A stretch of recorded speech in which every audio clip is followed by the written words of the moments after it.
Everyone in Pine Ridge thought Margaret Brooks had lost her mind. After losing her home, her savings, and almost everything she loved, the 48-year-old widow spent her last and waited hours $600 on an abandoned, flooded quarry. People laughed. They thought she'd reached the end of her story.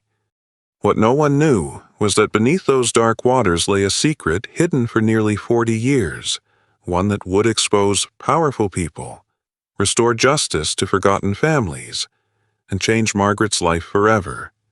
But before we uncover what was waiting beneath that flooded quarry, you need to know how she lost everything in the first place. And if you enjoy stories of hope, resilience, and extraordinary second chances, stay with me until the very end. Margaret Brooks had spent nearly her entire life in Pine Ridge, Kentucky, a quiet mining town where everyone knew each other's name and family history. At 48, she wasn't someone people noticed. She was simply the dependable widow who always showed up for work, smiled politely at the grocery store, and quietly carried burdens few people ever saw. 10 years earlier, a mining accident had taken her husband, Daniel, leaving Margaret to raise their daughter, Emma, on her own. Emma had just turned 17, balancing high school with a part-time job while dreaming of becoming the first in the family to attend college. At home, Margaret also cared for her elderly mother, whose Alzheimer's disease had slowly stolen away the memories that once held their family together. For nearly 20 years, Margaret worked as the records manager at the county land registry office. She wasn't wealthy or influential, but she had earned something far more valuable in a small-town complete trust. Attorneys respected her. Surveyors depended on her.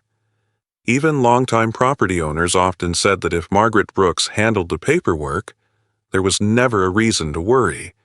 She believed honesty was the one thing life could never take away. Then, in less than 3 weeks, everything she had built collapsed. Unknown to Margaret, her late husband's younger brother had been desperately trying to keep his failing stone quarry business alive. Buried under mounting debts, he secretly used Margaret's personal information to guarantee a series of commercial loans worth more than $640,000.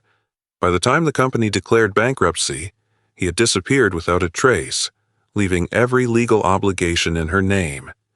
Margaret couldn't believe it was happening. Neither could the judge. But the signatures looked authentic. The documents appeared legitimate, and proving identity theft turned out to be far more difficult than anyone expected. The bank moved quickly. On a gray autumn morning, foreclosure officers arrived at the small farmhouse where Margaret had built her entire life. Neighbors watched silently from their porches as strangers placed colored tags on furniture and carried decades of memories toward a moving truck. Margaret tried to stay strong. She folded the last family quilt. She packed the photo albums. She locked the front door one final time. Then she turned and saw Emma standing on the front porch, holding a small wooden box that contained her father's ashes. Her voice was barely above a whisper. "Mom, where are we going to sleep tonight?" For a moment, the world seemed to stop. Every promise Margaret had ever made to protect her daughter suddenly felt broken. After the bankruptcy proceedings finally ended, almost everything she owned was gone. The house, her savings, and nearly every piece of security she'd spent decades building had disappeared. All she had left was 900 money Daniel had quietly set aside over the years so Emma could one day attend college. Margaret looked at that small remaining balance over and over again. It wasn't enough to rebuild a life, but somehow it would become the beginning of a story no one in Pine Ridge could have imagined. In the weeks that followed, Margaret discovered that losing her home had only been the beginning of her nightmare. No one in Pine Ridge was willing to rent to a woman who had just gone through bankruptcy. It didn't matter that she had worked honestly for nearly 20 years, or that everyone knew her reputation. The word bankrupt was enough to close every door before she could even explain her situation. Friends suggested she leave town and start over somewhere else. But Margaret couldn't. Her mother was still receiving treatment at the local hospital, where the nurses knew exactly how to comfort her during the difficult moments when Alzheimer's stole another piece of her memory. Emma had only a few months left before graduating from high school. Margaret couldn't bear the thought of forcing her daughter to transfer schools just before the biggest milestone of her young life. And then there was Daniel. He was buried on the hillside overlooking Pine Ridge, beneath a simple granite headstone Margaret visited every Sunday. Leaving town would mean leaving behind the man she still spoke to whenever life became too heavy to carry alone. Walking away from Pine Ridge would have meant walking away from everything that still connected her family. So she stayed. A few weeks later, the county held its annual tax foreclosure auction. Margaret almost didn't attend. She knew she couldn't afford a house, and she certainly wasn't expecting to find a miracle. Still, she sat quietly near the back of the room as abandoned properties were sold one after another. Near the end of the auction, the clerk announced the final listing. An abandoned, flooded quarry. 22 acres, closed since 1987 after a mysterious mine collapse that left several workers missing. The official description lasted less than a minute. The whispers around the room lasted much longer. Some people claimed the missing miners had never all been found. Others swore strange lights could sometimes be seen floating across the water after sunset. Older residents refused to go anywhere near the quarry after dark. In Pine Ridge, most people simply believed the place was cursed. When the auctioneer called for bids, no one raised a hand. The room fell completely silent. Then Margaret lifted her bidding paddle. Laughter erupted almost instantly. People turned in their seats to look at her. Someone chuckled, "She's finally lost her mind." Another shook his head. "Who spends their last dollar on a flooded hole in the ground?" Margaret didn't answer. She simply waited as the auctioneer called once, twice, then brought the gavel down. Sold? For $8,600. It was almost everything she had left. To everyone else, she had just made the worst financial decision imaginable. To Margaret, it was the only place the bank could never take from her. Within days, she and Emma moved into an aging travel trailer parked on the edge of the flooded quarry. It wasn't much more than a roof over their heads. The trailer leaked whenever heavy rain rolled through the valley. Cold air slipped through the thin walls as though they didn't exist. That first winter tested them in ways neither had expected. Many nights. They slept wearing their coats because they couldn't afford enough heating oil to keep the furnace running until morning. Emma never complained. She simply smiled and said she wasn't cold. Margaret knew better. Almost every evening, she pretended she had already eaten dinner so Emma would take the last bowl of soup or the final sandwich. Only after her daughter had fallen asleep would Margaret sit alone by the trailer window, staring across the still black water of the abandoned quarry. She often wondered whether everyone in town had been right, whether she had spent the last of her husband's savings on nothing more than a forgotten piece of land. She had no way of knowing that the place everyone feared was quietly guarding a secret that had remained hidden beneath those dark waters for nearly 40 years. And before long, that secret would find its way to her. The first summer at the quarry was unlike anything Pine Ridge had seen in decades. Week after week, the rain never came. Creeks dried into narrow strips of cracked mud. Farmers watched their crops wither beneath the relentless Kentucky sun, and the hills surrounding the old quarry turned the color of faded straw. By late August, local officials declared one of the worst droughts in state history. The abandoned quarry changed with every passing day. Its dark, still water slowly retreated, exposing jagged rock walls that hadn't seen daylight in nearly 40 years. Rusted mining equipment emerged from the shoreline like forgotten relics, and a wide ring of pale stone marked just how dramatically the water level had fallen. Margaret noticed it every morning. Living beside the quarry had taught her to pay attention to even the smallest changes. With water becoming increasingly scarce, she had built a simple rain collection system beside the trailer, hoping to stretch every gallon as far as possible. One cool morning, she climbed along the rocky edge of the quarry to repair one of the collection pipes that had come loose during the night. She was fastening a metal bracket when something caught her eye. At first, she assumed it was just another piece of abandoned mining equipment. But as the morning sun reflected across the shrinking water line, she saw something different. A smooth sheet of rusted metal, curved. Unlike the jagged machinery scattered around the quarry, she took a few careful steps closer. Then she froze. Part of a vehicle's roof was protruding from the shallow water. Only a few feet were visible, but it was enough to tell that whatever lay beneath the surface had been there for a very long time. Margaret didn't touch it. Instead, she walked straight to the home of Walter Hayes. Walter was a retired miner in his late 70s and one of the very few people in Pine Ridge who had treated Margaret and Emma with kindness after they lost everything. He often stopped by to check on them, bringing extra firewood in the winter or helping repair whatever the old trailer decided to break next. When Margaret told him what she had seen, he didn't laugh. He grabbed his old diving gear without saying a word. By early afternoon, the two of them stood at the edge of the quarry. The water was murky and surprisingly cold despite the summer heat. Walter secured a safety rope around his waist, adjusted his mask, and slowly disappeared beneath the surface. Margaret waited. 5 minutes. 10. Then 15. When Walter finally emerged, he pulled off his mask, breathing heavily. His face had gone pale.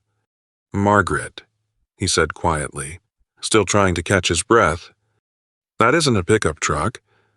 He looked back toward the water. "It's an armored truck." The words hung in the air. Over the next several hours, the two worked carefully to expose more of the vehicle as the lowered water level made access possible. Layers of mud and rock had hidden it for decades. Walter estimated it had been resting on the quarry floor for well over 30 years. With the help of a portable winch borrowed from a nearby farm, they finally managed to pry open the rear cargo doors. Neither of them was prepared for what they found. Inside were dozens of heavy steel lockboxes. Every one of them was still sealed. For several long seconds, neither Margaret nor Walter spoke. Their hearts raced as they stared into the dark cargo compartment. At first, they assumed they had stumbled upon forgotten cash or valuable equipment. But when they carefully opened the first steel box, they found something far more astonishing. Thousands of original documents, property deeds, stock certificates, financial ledgers, mining contracts, survey maps, boxes upon boxes of meticulously preserved records. Walter picked up one yellowed folder, brushed away decades of dust, and slowly read the name printed across the top. His eyes widened. He looked at Margaret in complete disbelief. "This," he whispered, "this shouldn't exist anymore." Neither of them fully understood what they were holding. But one thing became immediately clear. The greatest treasure hidden beneath the flooded quarry wasn't money. It was evidence. Evidence that would soon expose one of the largest property theft conspiracies in the history of Kentucky. Margaret couldn't sleep that night. After Walter went home, the steel lockboxes remained exactly where they had been placed inside the trailer. Neither of them had dared contact anyone yet. There were simply too many questions, and too few people they could trust. Over the next several days, Margaret carefully sorted through the thousands of documents. As a records manager, she had spent nearly 20 years handling property deeds, survey maps, legal filings, and county archives. She knew how legitimate records were supposed to look. These were legitimate. Every seal, every signature, Every page. The deeper she dug, the more impossible the story became.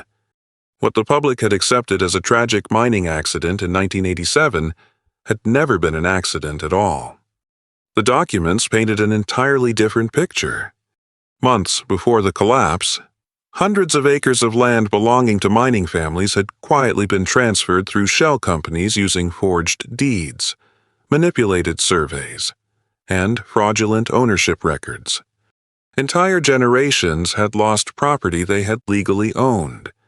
Families who believed they had simply been forced off their land by economic hardship had actually been victims of a carefully orchestrated theft.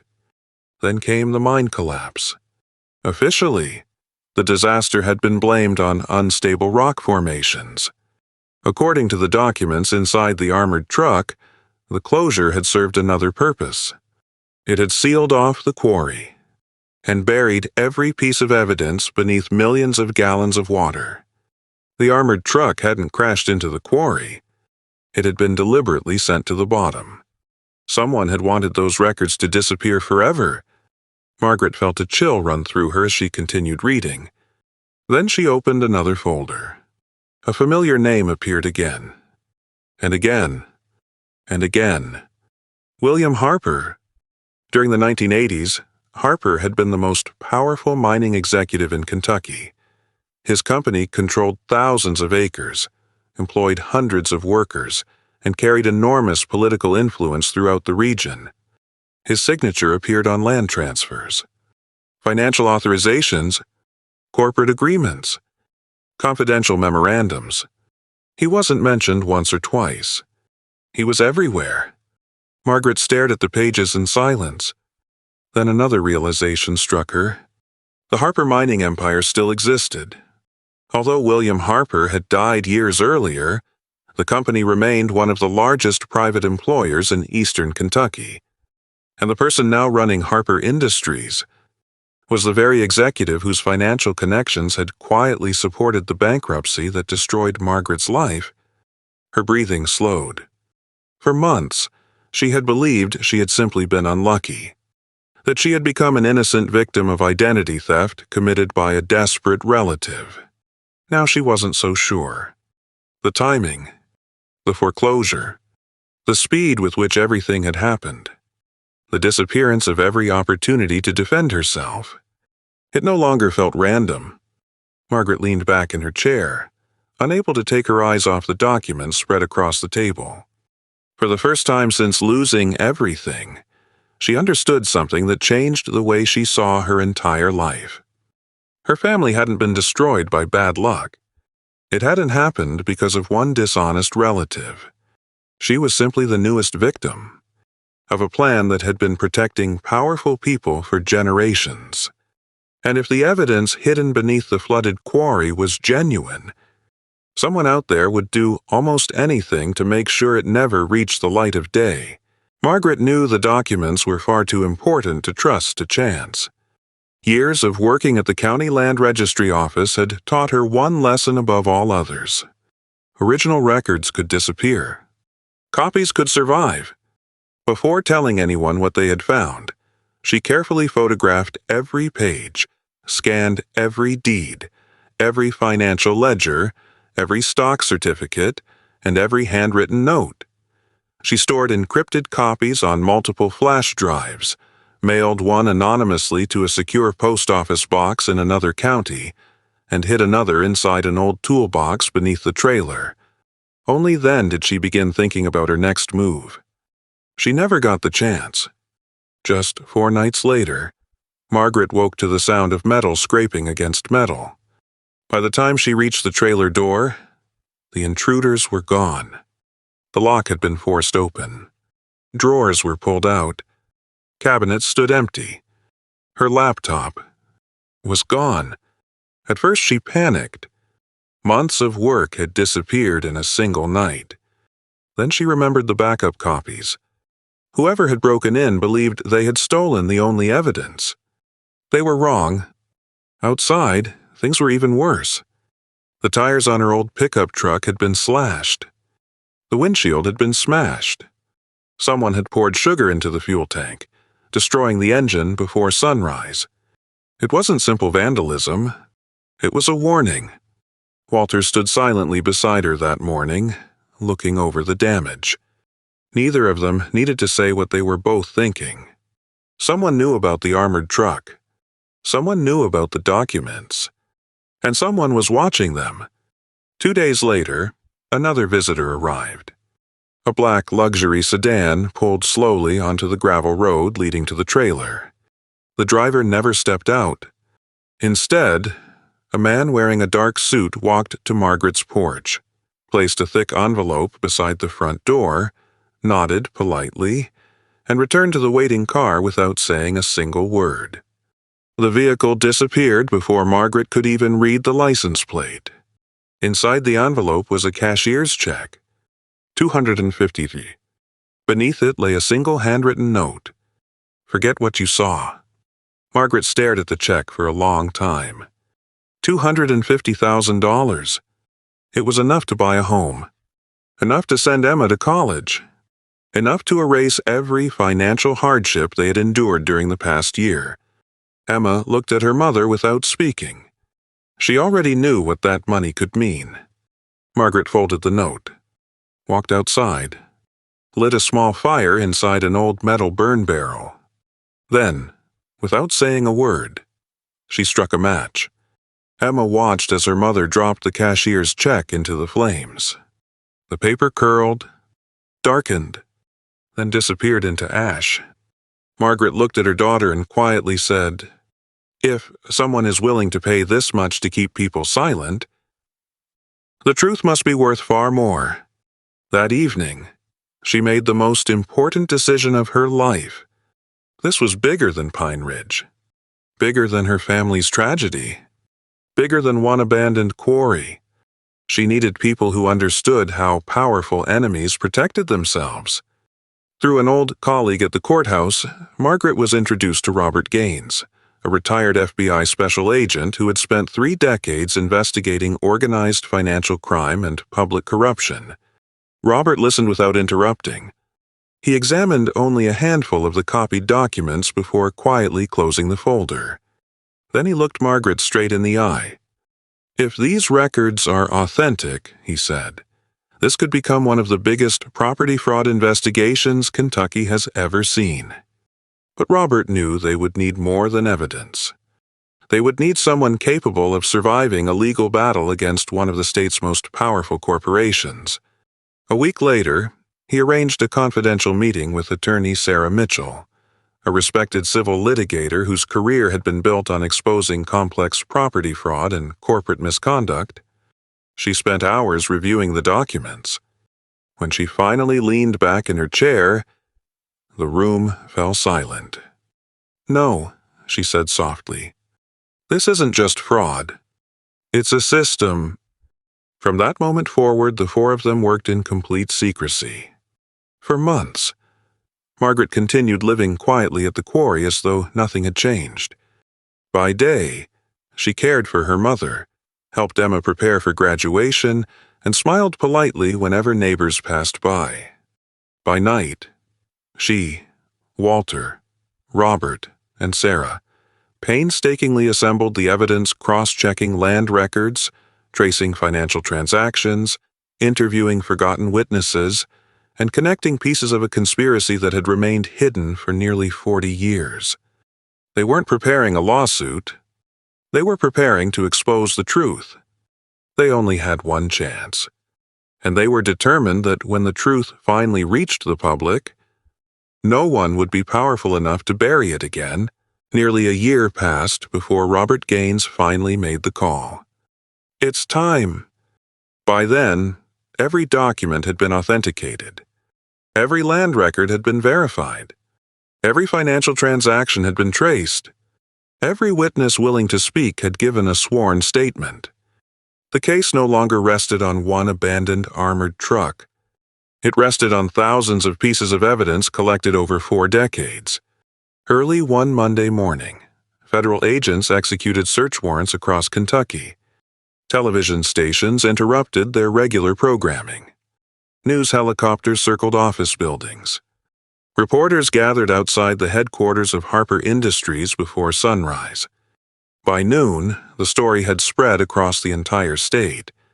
The federal investigation was officially public. Pine Ridge fell strangely quiet. People stood outside cafes and hardware stores staring at television screens through shop windows. No one seemed able to believe what they were seeing.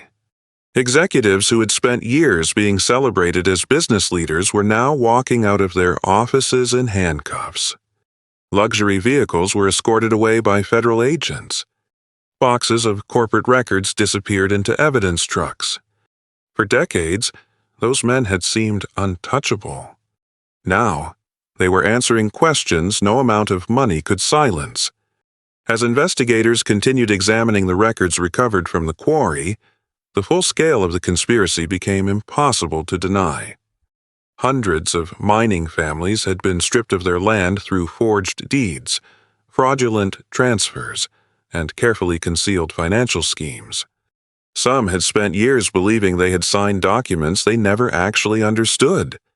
Others had simply been told they no longer owned property that had belonged to their families for generations. Now, for the first time in nearly 40 years, justice finally began catching up. Court after court overturned fraudulent ownership claims. Long-forgotten property titles were restored. Families who had lost everything finally reclaimed land they thought was gone forever. Others received financial settlements they had waited almost 4 decades to see. Many of the older residents never lived to witness that day. But their children and their grandchildren did. Margaret's own case was resolved just as completely. The court officially declared that she had been the victim of identity theft and corporate fraud.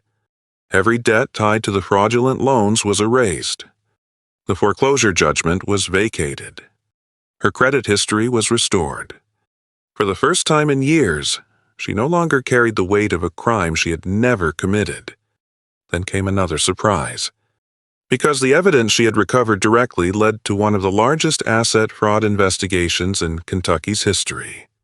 Margaret qualified for a multi-million-dollar financial award through a state-supported asset recovery program. Reporters immediately focused on the money. Headlines called her an overnight millionaire. Television crews asked how she planned to spend her fortune. Margaret always gave the same answer. The money gave us a future. But it isn't what saved us. The moment she treasured most happened quietly, far away from television cameras. A few days after the final court ruling, she and Emma visited Daniel's grave overlooking Pine Ridge. Fresh spring grass covered the hillside. Wildflowers swayed gently in the afternoon breeze.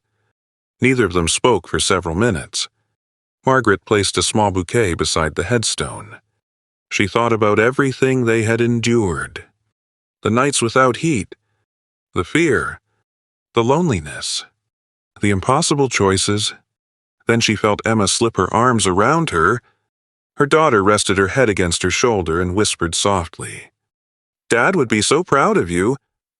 For a moment, Margaret couldn't answer. The tears she had held back for years finally came. Not tears of grief. Not tears of fear, but tears of peace. She realized she wasn't crying because she had won. She was crying because, after so many years of carrying burdens that were never hers to bear, she was finally free. The final court hearings had come and gone. The headlines gradually disappeared. Television crews moved on to the next big story. For most of the country, the scandal became another chapter in the news. But for Margaret, life was only beginning to feel normal again. A few months later, another chapter quietly came to an end. Her mother passed away peacefully in her sleep. The Alzheimer's that had slowly stolen so many memories could take no more. She never lived to see the final verdict. She never heard the judge clear Margaret's name. She never watched the last members of the conspiracy held accountable. Yet somehow, Margaret found comfort in one final gift. The evening before she died, during one of those rare moments of perfect clarity that Alzheimer's sometimes grants without explanation, Her mother looked directly at her. For the first time in years, there was no confusion in her eyes. She smiled gently, reached for Margaret's hand, and whispered, "Your father would have called you brave." Those were the last words she ever spoke. Margaret carried them in her heart long after the funeral was over. Not because they erased the pain, but because they reminded her that courage isn't measured by the battles we win, it's measured by the battles we refuse to surrender. In the months that followed, developers and investors approached Margaret with generous offers to purchase the abandoned quarry. Some wanted to build luxury lakeside homes. Others proposed turning it into a private resort. Every offer promised more money than she could have imagined just a few years earlier. She turned every one of them down.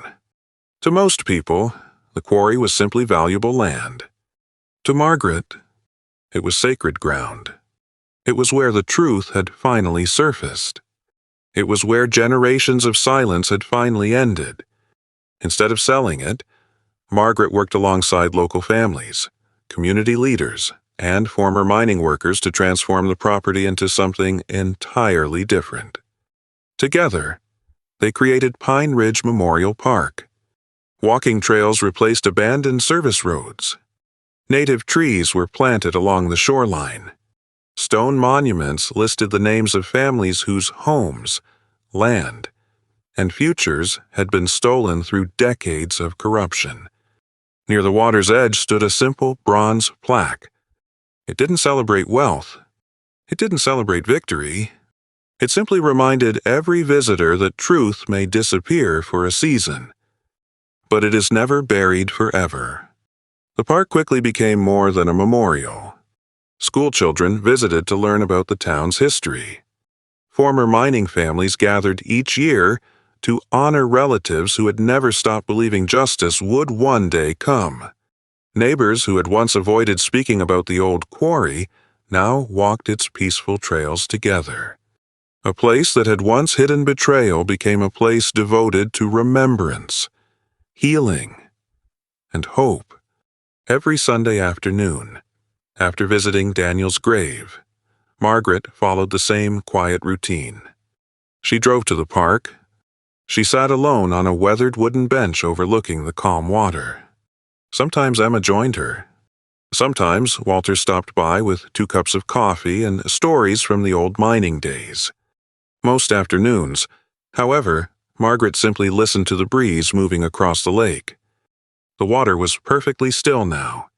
It gave no sign of the secrets it had guarded for nearly 40 years. Visitors often assumed she came there because she had discovered a fortune. They couldn't have been more wrong. Margaret never returned because she had found treasure beneath those waters. She returned because that forgotten quarry had given her something infinitely more valuable. It had given her the truth. It had restored her family's honor. And when she believed all hope had been lost, it had quietly led her back to it. Every story leaves us with a choice. We can close the book, admire the ending, and move on. Or we can ask ourselves why a story like Margaret's stays with us long after it's over. Perhaps it's because this was never really a story about an abandoned quarry. It wasn't about hidden documents. It wasn't even about the millions of dollars that eventually followed. At its heart, this was a story about character. Margaret lost her home. She lost her reputation. She lost the future she thought she had carefully built. Yet she never lost the one thing that truly defined her: her integrity. And in the end, that proved to be worth far more than any fortune. As parents, we often worry about what we will leave behind for our children: a house, savings, an inheritance. But the greatest gift we can ever pass on isn't measured in dollars. It's the example we set every single day. Emma may one day remember the difficult winters in the old trailer. She may remember the nights when there wasn't enough food or heat. But more than anything, she will remember watching her mother refuse to sell her conscience for $250,000. That lesson is priceless. Margaret's story also reminds us that the truth has a remarkable way of surviving. It may be buried beneath layers of fear, hidden beneath years of lies, or, as in this story, resting silently beneath dark water for decades. But truth has extraordinary patience.